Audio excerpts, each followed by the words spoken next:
Hello guys, this is Kamlesh Verma and welcome to Aurora IAS, and today we are going to start the last part of our economic series. That is, in this topic we are going to discuss with the social sector. ठीक है, social sector में हम चार चीज़ें discuss करने वाले हैं. ठीक है, सोशल सेक्टर में हम चार टॉपिक डिस्कस करेंगे. सबसे पहले हम डिस्कस करेंगे पॉवर्टी क्या होती है. ठीक है, इसके ऊपर अप्रॉक्सीमेटली 2 से 3 लेक्चर होंगे, नॉट मोर देन दैट. इसके बाद अनएम्प्लॉयमेंट होगी, अनएम्प्लॉयमेंट के बाद हेल्थ होगी, हेल्थ के बाद एजुकेशन आएगा. ठीक है, अब देखो यहाँ पर आप मुझसे हर चीज़ एक्सपेक्ट मत करना. ठीक है, बिकॉज एक्चुअली में this is not a part of economics as per my whims. ठीक है, as per my knowledge is not a part of economics, but कुछ स्टैब्लिश टीचर इसको अपनी इकोनॉमिक्स की सीरीज़ में पढ़ाते हैं. ठीक है, इकोनॉमिक्स सीरीज़ पढ़ाते हैं, तो आप हमारे ऊपर भी ऑब्लिगेशन बन गया है कि सर अगर आपने नहीं पढ़ाया तो आपने इकोनॉमिक्स कंप्लीट नहीं की. So in that way we are going to cover this part. ठीक है, बट काफ़ी कम लेक्चर होंगे, मुश्किल 7 से 8 लेक्चर होंगे. एजुकेशन भी होगा, हेल्थ भी होगा, अनएम्प्लॉयमेंट होगी, पॉवर्टी होगी, जो भी इकोनॉमिक्स के हिसाब से इंपॉर्टेंट होगा वो सारी चीज़ यहाँ पर डील करूँगा. मैं आपको यहाँ पर सोशल जस्टिस और सोसाइटी की तरह सब कुछ नहीं पढ़ाऊँगा. ठीक है, आप देखोगे मैक्सिमम जो चीज़ें हैं आपकी सोसाइटी में कवर होंगी, सोशल जस्टिस में कवर होगा. यहाँ पर कुछ खास का बनता नहीं है, बट फिर भी for the sense of completion I am going to take this chapter. Last year मैंने ऐसा कोई चैप्टर नहीं लिया था, इस बार भी अरोड़ा सर ने बोला कि आपको इस चैप्टर को पढ़ाना चाहिए, so I am here with this chapter. ठीक है, so before going to start this chapter I would like to tell you about our personal guidance programme. ठीक है, डायरेक्टली अरोड़ा सर के द्वारा रन किया जाता है. और अगर आपको कोई भी इश्यूज होता है regarding the joining of this program, so you can contact on these two numbers. And this time 35 plus students are writing means from our side and all have 100 plus marks. ठीक है, और जिसके proof आपको हमारे Telegram channel या फिर हमारी website पे मिल जाएंगे. और ये हमारी कुछ माइंड मैप बुक्स है जिनको आप परचेज कर सकते हैं from the Amazon and Flipkart for your revision and reference purposes. ठीक है, so now let us begin. So हमारी बिगिनिंग होनी चाहिए पॉवर्टी को डिफाइन करने से कि भाई पॉवर्टी का मतलब क्या होता है, व्हाट इज दिस पॉवर्टी. ठीक है, देखो सबसे पहली बात तो अगर हम फिलोसफिकली बात करें या थोरेटिकली बात करें तो पॉवर्टी एक ऐसी इकोनॉमिक स्टेट होती है जहाँ पर कोई भी इंडिविजुअल या उसका परिवार या तो उसका इंडिविजुअल या उसका परिवार अगर अपनी कुछ बेसिक नीड्स को फुलफिल नहीं कर पा रहा है, अपनी बेसिक नीड्स को फुलफिल नहीं कर पा रहा है, उसको हम पॉवर्टी कहा जाता है. उसको हम पॉवर्टी कहते हैं और उस बंदे को हम पुअर कहते हैं. जैसे फॉर एग्जाम्पल अगर आपको कोई फ्रेंड है, ठीक है, आपको कोई फ्रेंड है और उसका फ्रेंड और आपकी उसकी जो फैमिली है, अगर वो डेली जो चीज़ें यूज़ करते हैं वो भी यूज़ नहीं कर पा रहा है, वो भी नहीं खरीद पा रहा है, तो हम उसको पुअर कहेंगे. अब डेली बेसिक नीड्स क्या होती है, जैसे फॉर एग्जाम्पल फूड, ठीक है, रोटी, कपड़ा, क्लोथिंग एंड मकान. रोटी, कपड़ा, मकान, ठीक है, हाउसिंग. तो जिसके पास ये रोटी, कपड़ा, मकान नहीं होता, उस पर्सन को हम पुअर कह सकते हैं. मतलब इन शॉर्ट अगर आपको थोड़ा डेफिनेशन फॉर्म लिखना हो, सो ऐसी इकोनॉमिक स्टेट जहाँ पर कोई भी इंडिविजुअल और उसकी फैमिली अगर अपनी बेसिक नीड्स फुलफिल नहीं कर पा रहे, फॉर एग्जाम्पल रोटी, कपड़ा, मकान, तो उस चीज़ को हम पॉवर्टी कहेंगे. ठीक है, उस चीज़ को हम क्या कहेंगे, पॉवर्टी कहेंगे. ठीक है, समझ में आ गया. तो आप इस पॉवर्टी को कह सकते हैं it is also a social exclusion. ठीक है, अगर आपने देखा ये मैंने आपको सिर्फ और सिर्फ इकोनॉमिक्स के टर्म्स पे डिफाइन किया, लेकिन अगर आप देखोगे मोस्ट ऑफ सोसाइटीज़ में स्पेशली इन इंडिया ये जो पॉवर्टी है ना, that is not a economic exclusion. ठीक है, it is actually a social exclusion. ठीक है, सोशल एक्सक्लूजन मतलब हम उन्हें अपने मतलब इकोनॉमिक्स की वजह से बस बाहर नहीं रखते हैं, हम उन्हें अपनी सोसाइटी से भी बाहर रखते हैं. फॉर एग्जाम्पल अनटचेबल्स, ठीक है, the so called untouchables, they were poor because वो लोग अपनी बेसिक नीड्स भी फुलफिल नहीं कर पा रहे थे. ना ही उनके पास फूड था, ना ही क्लोथ था, ना हाउसिंग थी, और अल्टीमेटली हमने उनको अपने जो स्ट्रक्चर था, ठीक है, सोसाइटल स्ट्रक्चर, उससे भी बाहर फेंक दिया था निकाल के. ठीक है, तो poverty is not just an economic state, it is also a social exclusion state. ठीक है, तो इसको ध्यान रखना. ठीक है, social exclusion plus economic exclusion दोनों ही आपको पॉवर्टी में देखने को मिल जाएगा. ठीक है, समझ में आ गए. अब देखो वर्ल्ड बैंक के एक डेटा के हिसाब से 987 मिलियन लोग पुअर है, 987 मिलियन लोग पुअर है. ठीक है, और सबसे ज़्यादा maximum number of poor India में मिलते हैं, सबसे ज़्यादा maximum number of poor India में मिलते हैं. आप देखो 130 करोड़ का 21% निकाल के देख लो, ऑटोमेटिकली हमारे यहाँ पर सबसे ज़्यादा मैक्सिमम पुअर निकल के आ जाएंगे. ठीक है, अब ये जो ये लोग जो डेटा देते हैं, ठीक है, इनके हिसाब से वर्ल्ड के हिसाब से हमारे यहाँ पर 50% ऑफ द पॉवर्टी है. ठीक है, अगर आप एमपीआई के हिसाब से जाए तो. ठीक है, 50% अब एक घट के 42 और 38% के आसपास पहुँच गई है. लेकिन हमारे इंडिया का आंकड़ा ये मानता है कि हमारे सिर्फ और सिर्फ 21% ऑफ द पुअर है. ठीक है, चाइना में सिर्फ सिर्फ और सिर्फ 6% ऑफ द पॉवर्टी. अगर आप 1980s में देखोगे या 1975 के आसपास देखोगे, इंडिया और चाइना दोनों में पॉवर्टी लगभग सेम थी, और आज देखो इंडिया में आज भी 21% है और चाइना में 6% है. This is the greatness of China कि भैया उन्होंने अच्छा काम किया है. ठीक है, पॉवर्टी को एराडिकेट करने में. सो जो पॉवर्टी है, ठीक है, सो अब इसका डिफरेंस क्या है, देखो मतलब ये चीज़ ये बताता है, फैक्ट ये बताता है भैया हर कंट्री अपने तरीके से पॉवर्टी को कैलकुलेट करती है। जैसे फॉर एग्जांपल अगर इंडिया में कोई बंदा डेली का आप कह सकते हैं 40 रुपये कमा रहा है, ठीक है 40 रुपये कमा रहा है, तो he is not a poor. लेकिन वर्ल्ड बैंक के हिसाब से अगर सेम बंदा 60 मतलब $1 कमा रहा है तो he is not a poor. मतलब इन शॉर्ट यहाँ पर 70 रुपये की पॉवर्टी लाइन है और यहाँ पर 40 रुपये की पॉवर्टी लाइन है। तो हर कंट्री और हर ऑर्गेनाइजेशन अपने हिसाब से पॉवर्टी को डिफाइन करते हैं। हर कंट्री और हर ऑर्गेनाइजेशन अपने हिसाब से पॉवर्टी को डिफाइन करते हैं। So this is little bit of introduction about what is poverty, कि भाई पॉवर्टी एक इकोनॉमिक स्टेट है जिसमें इंडिविजुअल और फैमिली अपनी जो बेसिक नीड्स है फुलफिल नहीं कर पाती है। लेकिन it is also a social exclusion, कि भाई इन्हें सिर्फ इकोनॉमिक सेंस पे नहीं सोशल सेंस पे भी बाहर रखा जाता है, स्पेशली इन इंडिया। इस पर वर्ल्ड बैंक का थोड़ा बहुत डेटा दिया हमने, हल्के फुल्के बेसिक्स मतलब थोड़ा बहुत डेटा से खेलने की कोशिश की है, ठीक है। अब देखो, लेकिन अब ये जो हमारी सोसाइटी है ना बहुत एडवांस्ड हो गई 1990s के बाद से। अगर आप देखेंगे जो पॉवर्टी है बहुत ही हैवी मात्रा में बढ़ी है। जैसे फॉर एग्जांपल 1990s के आसपास इंडिया में अप्रॉक्सीमेटली, ये बात गलत नहीं है कि 40% के आसपास की पॉवर्टी हुआ करती थी, अप्रॉक्सीमेटली 40% की पॉवर्टी हुआ करती थी। लेकिन अब ये घट के 21% हो गई है। चाइना में देखो 1970s में अगर आप देखो तो बहुत ज़्यादा पॉवर्टी 60-70% की पॉवर्टी थी, लेकिन घट के अभी अप्रॉक्सीमेटली कितनी हो गई है, 6% बस रह गई है। तो इसका मतलब ये है कि हमारे जो ग्लोबलाइजेशन है, प्राइवेटाइजेशन है, लिबरलाइजेशन है, ये सब थोड़ा बहुत तो काम किया है, ठीक है। इससे पॉवर्टी तो रिड्यूस हुई है, पॉवर्टी तो रिड्यूस हुई है, ठीक है। लेकिन इसने एक और नई पॉवर्टी का जन्म दे दिया है, ठीक है। पहले बस ये माना जाता था कि भैया जिसके पास अगर बेसिक नीड्स हमने फुलफिल करवा दी, पहले कंट्री का अप्रोच ये था कि भैया अगर किसी को हमने खाना दे दिया, कपड़ा दे दिया और घर रहने को दे दिया तो अल्टीमेटली हमने उस बंदे को पॉवर्टी से निकाल दिया। लेकिन एक नया पॉवर्टी का कॉन्सेप्ट आने लगा है, लोग अपने आप को अब कंपेयर करने लगे। जैसे फॉर एग्जाम्पल अगर आपके दो फ्रेंड्स हैं, ठीक है, आपके दो फ्रेंड्स हैं, एक के पास आईफोन है, एक के पास आईफोन नहीं है, तो जो जिसके पास आईफोन नहीं है वो अपने आप को पुअर बोलेगा, वो अपने आप को पुअर बोलेगा। जैसे फॉर एग्जाम्पल अगर आप देखो यूट्यूब में बड़ा अच्छा ट्रेंड चलता है कि अगर कोई भी टीचर कुछ फ्री चीज़ लेके आता है या फिर नहीं लेके आता है, तो उसमें आप कमेंट सेक्शन में देखो, सर थैंक यू सर, आपने, हम लोग पुअर हैं, हम गरीब बच्चों के लिए काम किया है, ये सब लोग कमेंट्स करते हैं, ठीक है। लेकिन लेट मी टेल देम कि भाई इंडिया में ऐसे लोग हैं जिनके पास मोबाइल भी नहीं है, तो अगर एटलीस्ट आपके पास इंटरनेट है पूरे टाइम यूट्यूब में देखने के लिए, तो आप कहीं से भी पुअर नहीं होते हैं, ठीक है, ठीक है, समझ में आ रहा है। मैं ये नहीं बोल रहा कि आप बिल्कुल अमीर हैं, आईफोन वाले बंदे हैं, ऐसा नहीं है। बट बात यह है कि पॉवर्टी जो है अब रिलेटिवली मेजर करने जाने लगी है, ठीक है। अब ये लोग यूट्यूब में कमेंट कर रहे हैं, वो अपने आप को उन लोग से कंपेयर नहीं कर रहा जिनके पास शायद तक मोबाइल भी नहीं है, खाने को खाना भी नहीं है। वो लोग उनको अपने आप से कंपेयर कर रहे हैं जो लोग दिल्ली में रहते हैं, कि जो दिल्ली में रह के प्रिपरेशन कर रहे हैं, वो लोग अपने आप को पुअर बोल रहे हैं कि भैया दिल्ली के कंपेरिजन में। तो यहाँ पर एक नया टर्म लेके आया है पॉवर्टी है, जिसको हम कहते हैं रिलेटिव पॉवर्टी, ठीक है। जो पॉवर्टी में आपको डिफाइन की, वो रिलेटिव पॉवर्टी मतलब you are comparing yourself with someone, ठीक है, विद समवन एल्स, ठीक है। अब देखो इस टॉपिक के रिगार्डिंग कोई कमेंट मत करना, बस मैंने आपको एक्सप्लेन करने के लिए बताया था, बाकी मैं सबकी कंडीशन समझता हूँ, ऐसी बात नहीं है। लेकिन आप देखो यहाँ पर कंपैरिजन हो रहा है ना, कि आप अपने आप को डेलीइट से कंपेयर कर रहे हो, हम लोग दिल्ली वाले बंदे से कंपेयर कर रहे हैं, भैया मेरे पास दिल्ली में रहने का पैसा नहीं, इसलिए मैं यूट्यूब से पढ़ रहा हूँ यहाँ पर, ठीक है, पैसे नहीं है, हम लोग पढ़ा रहे हैं, सब काम हो रहा है फ्री में, ठीक है। तो इस चीज़ में आप आपको कंपेयर कर रहे हो, ठीक है। लेकिन आप इतना तो मानते हो ना कि आप उन लोगों से ज़्यादा अमीर हो जिनके पास लॉकडाउन में खाने को खाना भी नहीं था, जो लोग भूखे पेट मर गए, उनसे तो कंपेयर कर सकते हो ना यार, है ना।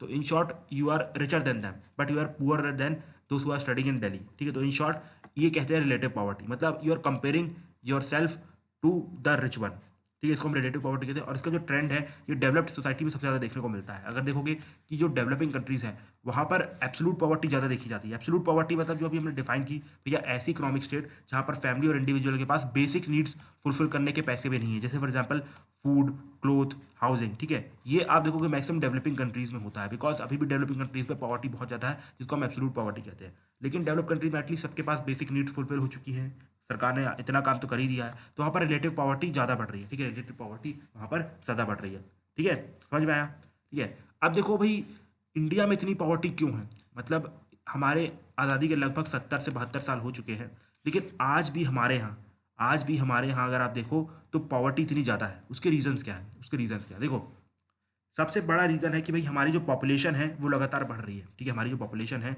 वो लगातार बढ़ रही है, ठीक है। पिछले 45 साल में लगभग ये 2.25% पर ईयर के हिसाब से बढ़ी है, और पिछले डिकेड में भी लगभग इसी हिसाब से कुछ बढ़ी है, ठीक है। अब आप ये सोचो कि गवर्नमेंट यहाँ से एफर्ट मार रही है, ठीक है, गवर्नमेंट यहाँ से एफर्ट मार रही है कि भाई हम यहाँ से आपको ये एजुकेशन देंगे, हेल्थ देंगे, ये देंगे, वो देंगे, तो गवर्नमेंट अपने हिसाब से जितना हो रहा है उतना पैसा लगा रही है। लेकिन आप यहाँ पर इसको बेस को भी बढ़ाते जा रहे हो, तो गवर्नमेंट कितना टॉलरेट करेगी यार, मतलब गवर्नमेंट की भी लिमिट है। आप जितनी पॉपुलेशन बढ़ाओगे उतने आपको कम बेनिफिट्स मिलेंगे, तो इन शॉर्ट आप पुअर रहोगे। जैसे फॉर एग्जाम्पल अगर आप एक स्कीम समझो, ठीक है, जैसे फॉर एग्जाम्पल गवर्नमेंट ने पीएम किसान स्कीम लाई, ठीक है, पीएम किसान स्कीम लाई। मैं सिर्फ एक हाइपोथेटिकल एग्जांपल बना के दे रहा हूँ जिससे आपको समझ में आए कि कैसे पॉपुलेशन पॉवर्टी को बढ़ा रही है, ठीक है। आप देखो पीएम किसान स्कीम आई, ठीक है। पीएम किसान स्कीम सारे के सारे फार्मर्स के लिए आई, ठीक है। फार्मर्स 100 थे, ठीक है। अब पीएम किसान स्कीम सबको शुरू में आई, मतलब सब अच्छा था, 6,000 रुपये हर 100 फार्मर को मिल रहे थे। लेकिन धीरे धीरे पॉपुलेशन बढ़ गई, मतलब इनके बच्चे हुए तो ये 200 फार्मर हो गए, 300 फार्मर हो गए, 400 फार्मर हो गए। तो इन शॉर्ट भैया गवर्नमेंट की भी लिमिट होगी ना सिर्फ यहाँ तक पैसे देने की, तो इन शॉर्ट गवर्नमेंट सिर्फ 200 लोगों को पैसे देगी, लेकिन बाकी 200 लोग को क्या, ये लोगों के पास पैसे नहीं, तो in short they will become poor. तो जितनी पॉपुलेशन बढ़ाओगे उतनी ज़्यादा पॉवर्टी बढ़ेगी, इसलिए पॉपुलेशन कंट्रोल करो, ठीक है। पॉपुलेशन को कंट्रोल किया जाए, बिकॉज लगातार डिमांड बढ़ती जाएगी, गवर्नमेंट उसको फुलफिल नहीं कर पाएगी, गवर्नमेंट के पास भी अपनी पॉसिबिलिटी है, ठीक है। और एक सबसे बड़ा रीज़न जो हमारे पॉवर्टी का माना जाता है वो है एग्रीकल्चर, ठीक है। आप देखोगे कि हमारे यहाँ पर एग्रीकल्चर का कॉन्ट्रीब्यूशन सिर्फ और सिर्फ 16% टू 17% है जीडीपी में, ठीक है। 16% टू 17% कॉन्ट्रीब्यूशन है जीडीपी में, और हमारी लगभग 45 से 47% of the population is dependent on it. आप इस डेटा को एलाबरेट कर सकते हो? नहीं कर सकते, कोई बात नहीं, लेट मी एलाबरेट। देखो, 16% टू 17% ऑफ जीडीपी का मतलब ये है कि अगर हमारा देश 100 रुपये कमा रहा है, ठीक है, अगर हमारा देश 100 रुपये कमा रहा है, तो इसमें से 16 रुपये जो कमाए जा रहे हैं वो एग्रीकल्चर के द्वारा कमाए जा रहे हैं, ठीक है। जो सर्विसेज हैं वो 55% कॉन्ट्रीब्यूट करती है, मतलब सर्विसेज 55 रुपये कमा रही है, ठीक है। उसी प्रकार से वो जो भी मैन्युफैक्चरिंग का होगा वो निकालेगा, ठीक है। हमारा फोकस एग्रीकल्चर में।